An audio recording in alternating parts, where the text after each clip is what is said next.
പ്രമേഷ്, ഇപ്പോൾ നേരത്തെ കവി മധുസൂദനൻ നായർ സംസാരിക്കുമ്പോൾ പറയുന്നുണ്ടായിരുന്നു തുഞ്ചത്തുത്സവത്തെക്കുറിച്ച്. MT എന്ന വടവൃക്ഷത്തിന് താഴെ തുഞ്ചത്തെ തത്തകളായി കേരളത്തിലെ എഴുത്തുകാർ അണിനിരക്കുന്ന ഒരു ഉത്സവം MTക്ക് മാത്രം സാധ്യമാകുന്ന ഒന്നായിരുന്നു.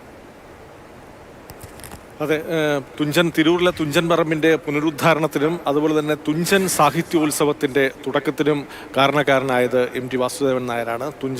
തിരൂരിലെ തുഞ്ചൻ പറമ്പ് വളരെ അനാഥാവസ്ഥയിലായിരുന്നു, ജീർണാവസ്ഥയിലായിരുന്നു എന്ന് വേണം പറയാൻ. യാതൊരു കാര്യമായ പ്രവർത്തനങ്ങളും ഇല്ലാതെ കിടന്ന ആ തുഞ്ചൻ പറമ്പിനെ ഒരു ട്രസ്റ്റിൻ്റെ കീഴിലാക്കുകയും ട്രസ്റ്റിൻ്റെ സാരഥ്യം അദ്ദേഹം ഏറ്റെടുക്കുകയും ചെയ്തതിന് ശേഷമാണ് സംസ്ഥാന സർക്കാരുകളുടെ സഹായത്തോടു കൂടി തുഞ്ചൻ പറമ്പിൻ്റെ നവീകരണം സാധ്യമായത്.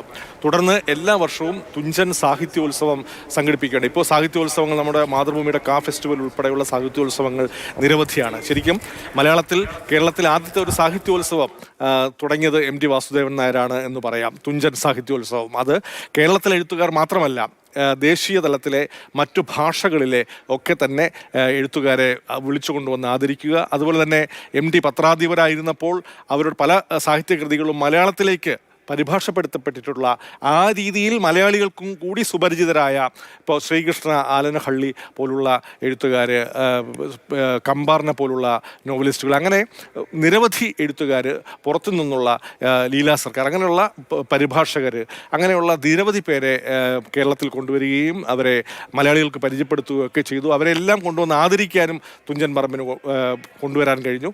തുഞ്ചൻ ഉത്സവത്തിലെ എനിക്ക് തോന്നുന്നു ആ തുടക്കത്തിലെ ആദ്യത്തെ തുഞ്ചൻ ഉത്സവത്തിൽ റിപ്പോർട്ട് ചെയ്യാൻ എനിക്ക് അവസരം ലഭിച്ചിട്ടുണ്ട്. തുടർന്ന് നടന്ന 3 തുഞ്ചൻ ഉത്സവങ്ങളും എന്നോടൊപ്പം തന്നെ ഡോക്ടർ K. ശ്രീകുമാർ, ഋഷിക മനോജ് തുടങ്ങിയ മാതൃഭൂമിയിലെ പത്രപ്രവർത്തകരൊക്കെ തന്നെ തുഞ്ചൻ സാഹിത്യോത്സവം റിപ്പോർട്ട് ചെയ്യാൻ വളരെ സജീവമായി ഞങ്ങളന്ന് പ്രവർത്തിച്ചിട്ടുണ്ട്. Doctor K. ശ്രീകുമാർ പിന്നീട് MTയുടെ കൂടെ അദ്ദേഹത്തിൻ്റെ കൂടൊപ്പം പ്രവർത്തിച്ചു. ഇപ്പോൾ തുഞ്ചൻ പറമ്പിലെ അദ്ദേഹത്തിൻ്റെ സെക്രട്ടറിയായ ശ്രീ KP രാമനുണ്ണിക്ക് ശേഷം തുഞ്ചൻ പറമ്പിൻ്റെ സെക്രട്ടറിയായി പ്രവർത്തിക്കുന്നു ഡോക്ടർ K. ശ്രീകുമാർ. ഈ അസോസിയേഷനൊക്കെ ആരംഭിച്ചത് അന്ന് അവിടെ തുഞ്ചൻ സാഹിത്യോത്സവത്തിൻ്റെ തുടക്കത്തിലാണ്.